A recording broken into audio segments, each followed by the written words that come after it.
with it on the counter because it's a million degrees in my room and holding my laptop would be really, really hot.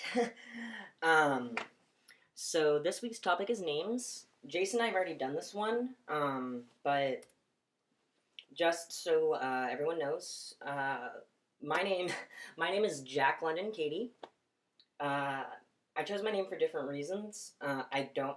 First of all, I'm not a fan of Jack London. I've actually never read any of his work. I took the name London because I initially started my transition genderqueer, or identified as genderqueer. London was a gender-neutral name, and it had significance to me based on the people who were around me at that time period in my life and where I saw my life going.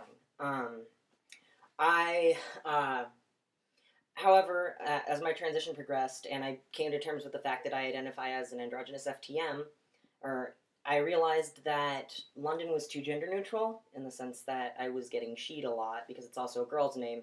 If you've ever seen Disney Channel, you know about that.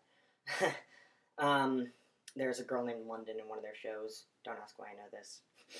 I live with children. So I ended up choosing the name Jack. I ended up with Jack for a couple different reasons. One of them being that I wanted a less standouty name.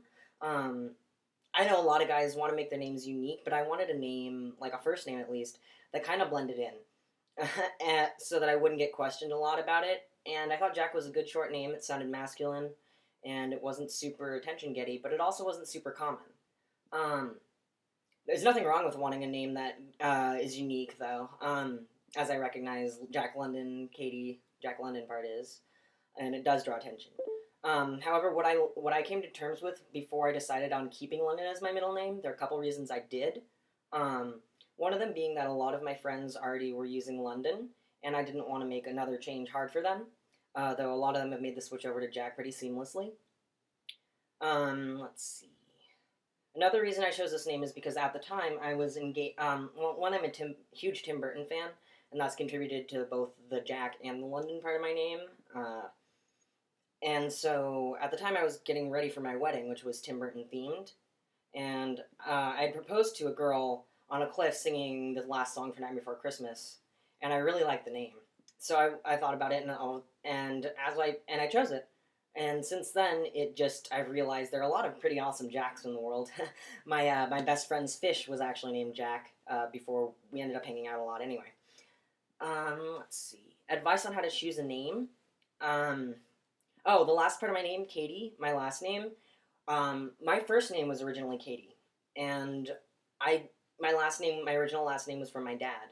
He has not been supportive at all of my transition.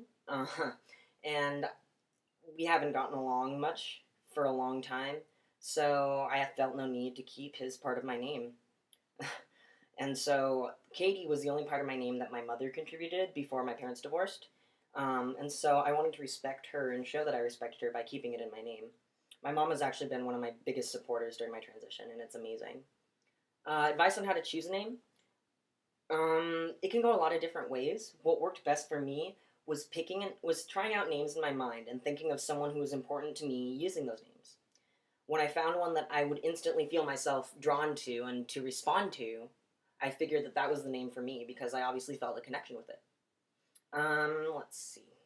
So that's the way that I found best for me, and then I know one of my friends also recently found that picking a name that they felt comfortable answering to is also really helpful for them. There's nothing wrong with picking a name that's unique or has a unique spelling, but do be aware that it might draw attention, and if you don't want that attention drawn to you, then maybe choosing a more generic spelling your name might help you be a little more, like, on the down low, I guess. I totally just said that.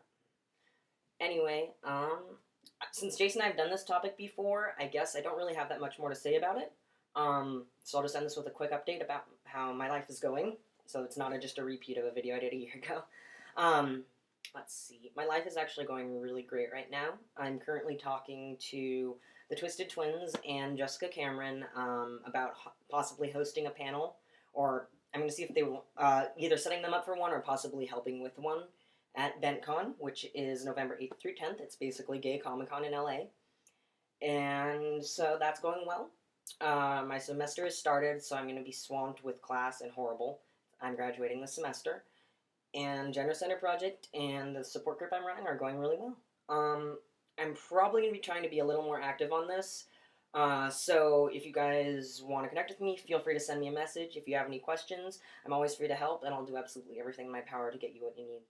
See you guys next week.